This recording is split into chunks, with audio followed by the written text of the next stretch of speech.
You gonna help? You gonna help read? Little elf's helper? Little Santa's helper? Or not? No? Okay. We'll read the story later. Oh, bye bye hat.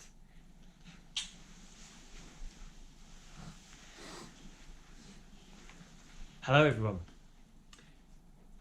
I wanted to share with you this amazing Christmas story. Some of you might know it from the film of The Grinch, but I thought it was time to share the book.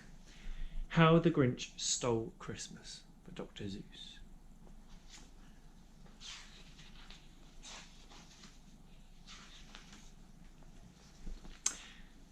Every Who down in Whoville liked Christmas a lot.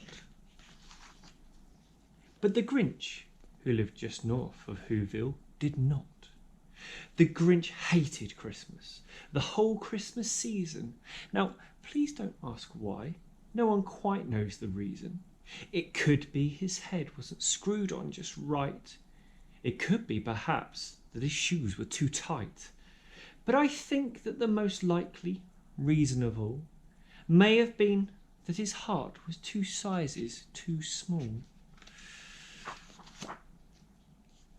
But whatever the reason, his heart or his shoes, he stood there on Christmas Eve, hating the Whos, staring down from his cave with a sour, grinchy frown at the warm lighted windows below in their town. For he knew every Who down in Whoville beneath was busy now hanging a mistletoe wreath. "And they're hanging their stockings," he snarled with a sneer. "Tomorrow is Christmas, it's practically here." Then he growled with his Grinch fingers, nervously drumming, "I must find some way to stop Christmas from coming." For tomorrow, he knew, all the Who girls and boys would wake bright and early. They'd rush for their toys. And then, oh the noise, noise. That's one thing he hated, the noise.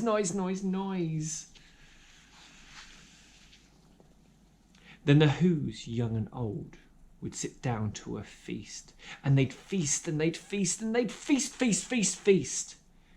would feast on Who pudding and rare Who roast beast, which was something the Grinch couldn't stand, in the very least.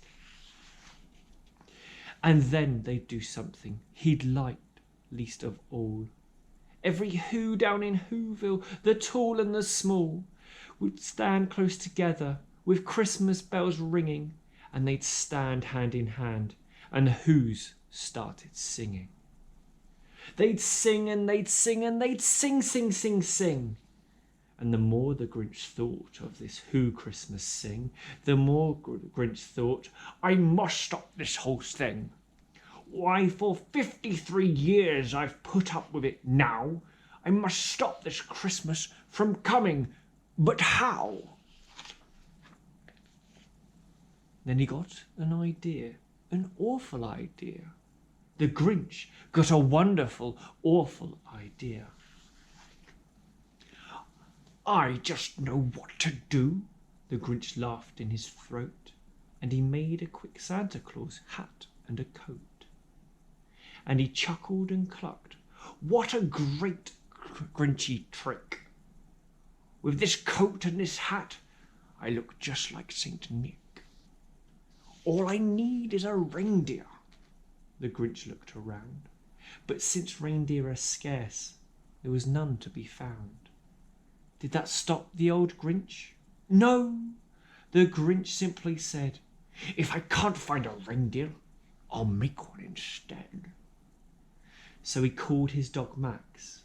Then he took some red thread and he tied a big horn on the top of his head. Then he loaded some bags and some empty old sacks on a ramshackle sleigh, and he hitched up old Max.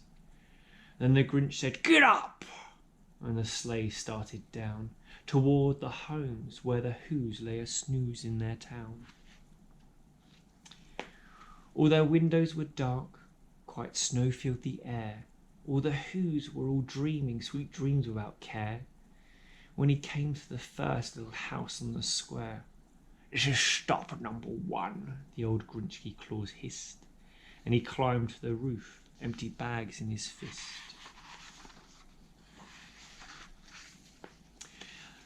Then he slid down the chimney, a rather tight pinch, but if Santa could do it, then so could the Grinch. He got stuck only once, for a moment or two. Then he stuck his head out of the fireplace flue, where the little Who stockings all hung in a row. "These stockings," he grinned, "are the first things to go." Then he slithered and slunk, with a smile most unpleasant, around the whole room, and he took every present. Pop guns and bicycles, roller skates, drums, checkerboards, tricycles, popcorn and plums. And he stuffed them in bags. Then the Grinch, very nimbly, stuffed all the bags one by one up the chimbley. Then he slunk to the icebox. He took the Who's feast. He took the Who pudding. He took the roast beast. He cleaned out that icebox as quick as a flash. Why, that Grinch even took their last can of Who hash. What a meanie. Then he stuffed up all the food up the chimney with glee. "And now," grinned the Grinch, "I will stuff up the tree." And the Grinch grabbed the tree and he started to shove, when he heard a small sound like a coo of a dove. He turned around fast and he saw a small Who, little Cindy Lou Who was not more than 2. The Grinch had been caught by this tiny Who daughter, who'd got out of bed for a cup of cold water. She stared at the Grinch and said, "Santa Claus, why? Why are you taking our Christmas tree? Why?" But, you know, that old Grinch was so smart and so slick, he thought up a lie, and he thought it up quick. "Why, my little tot," the fake Santa Claus lied, "there's a light on this tree that won't light on one side. So I'm taking it home to my workshop, my dear. I'll fix it up there, then I'll bring it back here." And his fib fooled the child, and he patted her head, and he got her drink, and he sent her to bed. And when Cindy Lou Who went to bed with her cup, he went to the chimney and stuffed the tree up. Then the last thing he took was a log for their fire. Then he went up the chimney himself, the old liar. On their walls he left nothing but hooks and some wire, and one speck of food that he left in the house was a crumb that was even too small for a mouse. Then he did the same thing to the other Who houses, leaving crumbs much too small for the other Who mouses. It was 1/4 dawn, all the Who's still abed, all the Who's still a snooze, when he packed up his sled. Packed it up with their presents, the ribbons, the wrappings, the tags and the tinsel, the trimmings, the trappings. 3,000 feet up the side of Mount Crumpet, he rode with his load to the tip-top to dump it. "Pooh-pooh to the Who's," he was grinchiously humming. "They're finding out now that no Christmas is coming.